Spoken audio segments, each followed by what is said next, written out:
चलो अपन कैरेक्टरिस्टिक लिखी ही mode of representation of reaction heading कल लगा है ਆਪਾਂ इस तरह की रिएक्शन पढ़ी ही एक जिदा N2 प्लस O2 की बनया 2NO ਜਿਹਦਾ ਇਕੁਇਲਿਬਰੀਅਮ ਕਾਂਸਟੈਂਟ ਹੈਗਾ K जेकर आप इन 2 ना मल्टीप्लाई करा दिए इसी रिएक्शन नु ते आ जिहड़ी नवी रिएक्शन बन के आ गई ਇਹਦਾ इक्विलिब्रियम कांस्टेंट होगा पुराने ਦਾ स्केयर ठीक है जेकर आप इनू 2 ਨਾਲ डिवाइड करा देने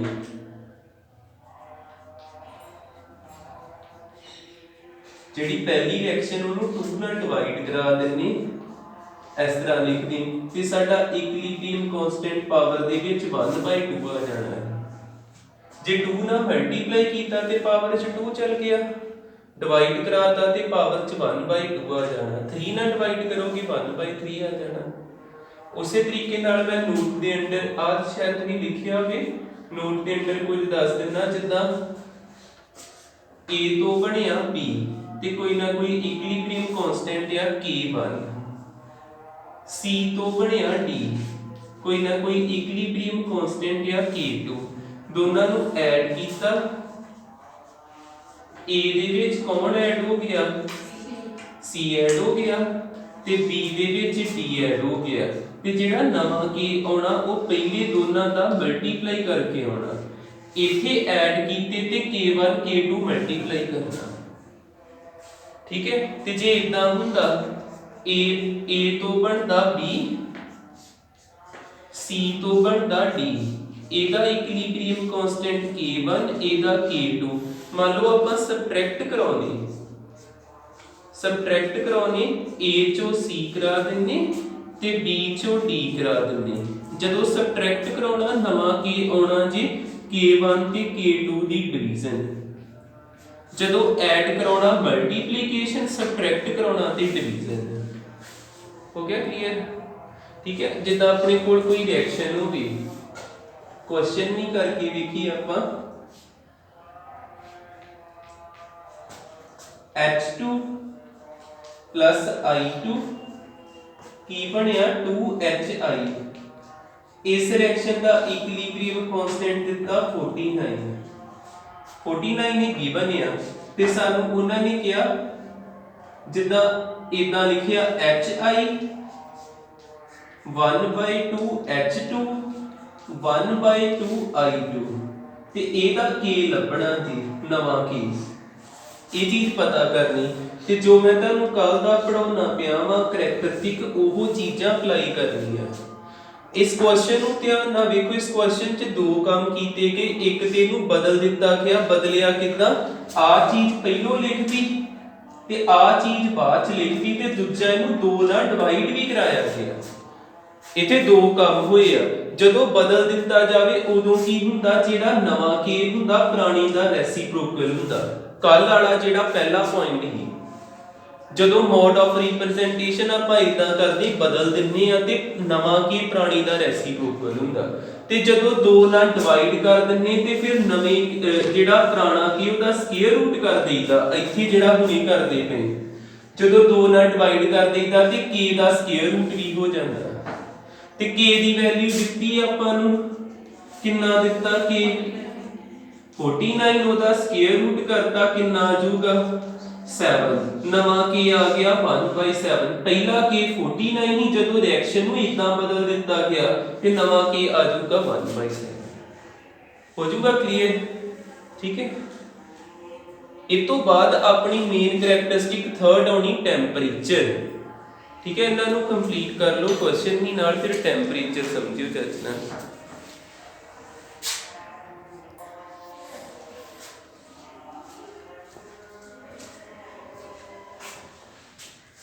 थर्ड आ गया टेंपरेचर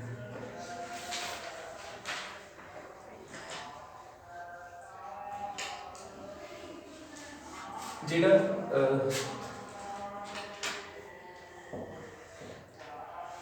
इक्विलिब्रियम कांस्टेंट या वो ਕਰੈਕਟਰਿਸਟਿਕਸ ਆਫ ਇਕੁਇਲਿਬ੍ਰੀਅਮ ਕਾਂਸਟੈਂਟ ਹੀ ਆਪਣਾ ਹੈ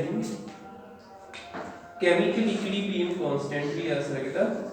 ਜਿਹੜਾ ਇਕੁਇਲਿਬ੍ਰੀਅਮ ਕਾਂਸਟੈਂਟ ਆ ਇਹ ਟੈਂਪਰੇਚਰ ਤੇ ਡਿਪੈਂਡ ਕਰਦਾ ਕਿ ਨਹੀਂ ਕਰਦਾ, ਉਹ ਦੇਖਦੇ ਆ ਆਪਾਂ। ਇੱਕ ਨਾ ਇੱਥੇ ਮੈਂ ਇਕੁਏਸ਼ਨ ਲਿਖੂੰਗਾ ਹੈ ਕਿ ਉਹ ਹਾਇਰ ਕਲਾਸਿਸ ਵਾਲੀ ਆ, ਤੁਸੀਂ ਇਹਨੂੰ ਲਰਨ ਨਹੀਂ ਕਰਨਾ, ਵੈਸੇ ਦੇਖ ਲਓ। log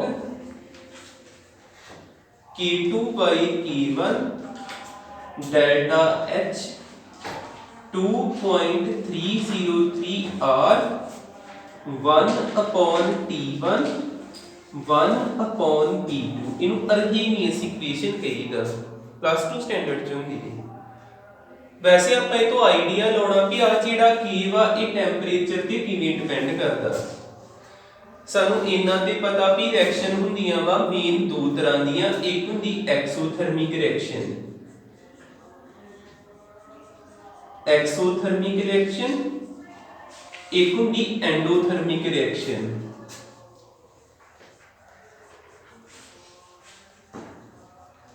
endothermic reaction exothermic reaction दे विच जिहड़ा डेल्टा H आ वो हुंदा नेगेटिव। थर्मोडायनेमिक्स विच पढ़िया ਆਪਾਂ थर्मोडायनेमिक्स यूनिट कर चुकी हैं। डेल्टा H नेगेटिव मतलब एनर्जी रिलीज हुंदी है ਇਹਦੇ ਚ, ਤੇ ਜਿਹੜਾ ਹੁੰਦਾ ਐਂਡੋਥਰਮਿਕ ਇਹਦੇ ਚ ਡੈਲਟਾ H ਕੀ ਹੁੰਦਾ ਪੋਜ਼ਿਟਿਵ। ਹੁਣ ਦੇਖਿਓ ਆ ਜਿਹੜਾ ਡੈਲਟਾ H ਨੈਗੇਟਿਵ ਮੀਨਸ ਆ ਸਾਰੀ ਵੈਲਿਊ ਨੈਗੇਟਿਵ। ਜੇ ਡੈਲਟਾ H ਨੈਗੇਟਿਵ ਤੇ ਜੇ ਆ ਸਾਰੀ ਵੈਲਿਊ ਨੈਗੇਟਿਵ ਤੇ ਇਹ ਇਹਦੇ ਬਰਾਬਰ ਹੀ ਆ, ਇਹਨੂੰ ਆਪਾਂ ਲਿਖ ਸਕਦੇ ਹਾਂ log K2 by K1 less than 0। ਇਹਦੀ ਵੈਲਿਊ ਆਈ ਨੈਗੇਟਿਵ ਤੇ ਨੈਗੇਟਿਵ ਦਾ ਮਤਲਬ 0 ਤੋਂ ਛੋਟਾ, ਤੇ ਜੇ ਡੈਲਟਾ H ਪੋਜ਼ਿਟਿਵ ਆਉਂਦਾ, ਪੋਜ਼ਿਟਿਵ ਦਾ ਮਤਲਬ ਸਾਰੀ ਵੈਲਿਊ ਪੋਜ਼ਿਟਿਵ ਤੇ ਇਹਦੀ ਵੈਲਿਊ ਪੋਜ਼ਿਟਿਵ ਆ ਗਈ ਤੇ ਆਪਾਂ ਕਹਿ ਸਕਦੇ ਹਾਂ log K2 by K1 0 ਤੋਂ ਵੱਡਾ ਆ ਚੀਜ਼। ਹੁਣ log ਉਸੇ ਤਰ੍ਹਾਂ K2 by K1 ਉਸੇ ਤਰ੍ਹਾਂ 0 log ਦੀ ਵੈਲਿਊ ਹੁੰਦੀ log 1 ਨੂੰ 0 ਕਰੀਦਾ, 0 ਦੀ ਜਗ੍ਹਾ ਤੇ log 1 ਲਿਖਦਾ, ਕੈਂਸਲ K2 by K1 ਠੀਕ ਹੈ 1 ਆ ਗਿਆ ਇੱਥੇ, ਆ K1 ਇੱਧਰ ਚਲ ਗਿਆ, K2 less than K1 ਇੱਧਰ ਆ ਜਾਈਏ, 0 ਦੀ ਜਗ੍ਹਾ ਤੇ ਕੀ ਆ ਜਾਊਗਾ log 1 cancel K2 by K1 greater than 1 K2 greater than K1। K2 हैगा जी बाद वाली रिएक्शन दा इक्विलिब्रियम, बाद वाला इक्विलिब्रियम देखियो जदों टेंपरेचर इंक्रीज होया, टेंपरेचर इंक्रीज होया ते जेड़ा नवा इक्विलिब्रियम है वो पुराने नालों छोटा आया ते K दी वैल्यू की होई आ डिक्रीज, घट गया। ਟੈਂਪਰੇਚਰ ਦੇ ਵਧਣ ਦੇ ਨਾਲ K ਘਟ ਜਾਂਦਾ ਇਨ ਕੇਸ ਆਫ ਐਕਸੋਥਰਮਿਕ। ਇੱਧਰ ਦੇਖਿਓ ਜਦੋਂ ਟੈਂਪਰੇਚਰ ਦੋਨਾਂ ਚ ਇਨਕਰੀਜ਼ ਕੀਤਾ, ਟੈਂਪਰੇਚਰ ਹੋਇਆ ਇਨਕਰੀਜ਼ ਤੇ ਨਵਾਂ K2 K1 ਦੇ ਨਾਲੋਂ ਵੱਡਾ ਆਇਆ, K ਕੀ ਹੋਇਆ increase. Temperature increase value of K increase in case of endothermic, ਯਾਦ ਰੱਖਣਾ ठीक है। जे मैं इत्थे ग्राफ बनाता इन्हां दोनों के केस दे विच, एक बन्ने टैंपरेचर एक बन्ने log K लिख देना इन्हां दोनों की जगह ते, एक बन्ने टैंपरेचर एक बन्ने log K। ये कितना डिपेंडेंट आ देखो, जे एक्सोथर्मिक की गल करिए टैंपरेचर वधूगा K की वैल्यू घटूगी, टैंपरेचर वधिया K की वैल्यू घटी, हेठां नूं आउणा है। K ਪਹਿਲੋਂ ਮੈਕਸਿਮਮ ਹੈ, ਟੈਂਪਰੇਚਰ ਵਧੀ ਜਾਂਦਾ K ਘਟੀ ਜਾਂਦਾ, ਤੇ ਐਂਡੋ ਦੇ ਵਿੱਚ ਕੀ ਹੋਣਾ ਇਸ ਤਰ੍ਹਾਂ ਦਾ ਗ੍ਰਾਫ ਆਊਗਾ, ਟੈਂਪਰੇਚਰ ਵੀ ਵਧਿਆ K ਵੀ ਵਧਿਆ। ਹੋ ਜੂ ਕਲੀਅਰ? ਇਦਾਂ ਦੀ ਗ੍ਰਾਫ ਹੀ ਆ ਦੋਨਾਂ ਦੇ। ਹੋਰ ਮੈਂ ਇੱਕ ਸਪੈਸ਼ਲ ਕੇਸ ਇੱਥੇ ਦੱਸ ਦਿੰਦਾ, ਡੈਲਟਾ H ਜੇਕਰ ਆ ਜੇ 0 ਦੇ ਬਰਾਬਰ, ਇੱਥੇ ਕੀ ਆ ਜਾਊਗਾ 0 पूरा 0 हो गया, log K2 by K1 ਕਿਹਦੇ ਇਕੁਅਲ ਆ ਗਿਆ 0 ਦੇ, log K2 by K1 log 1 cancel हो गया, K2 किहदे बराबर K1 दे। हुण इत्थे देखो K घट गया ही, K वध गया ही, इत्थे K की रहूगा कांस्टेंट।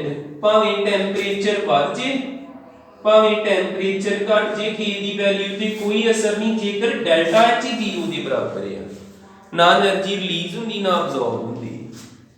क्लियर हो जो? ठीक है, कर लो।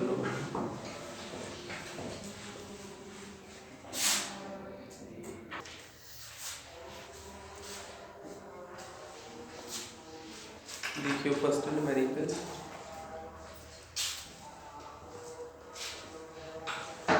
पहले न्यूमेरिकल भी पूरा समझो कि कितना क्वेश्चन अटेम्प्ट करने इस यूनिट दे। अगे के क्वेश्चन थोड़े थोड़े औखे करी जावांगे, पहलो सिंपल ही है सब तो। आपां की लभना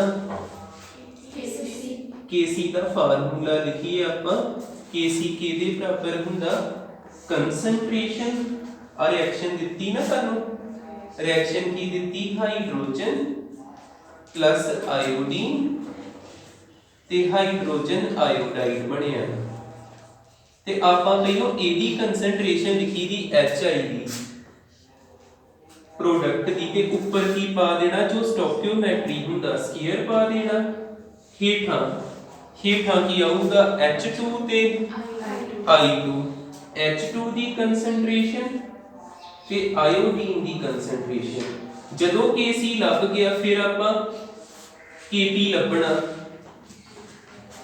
Kp लभांगे, Kp दा फार्मूला हुंदा Kp Kc RT the power delta Ng।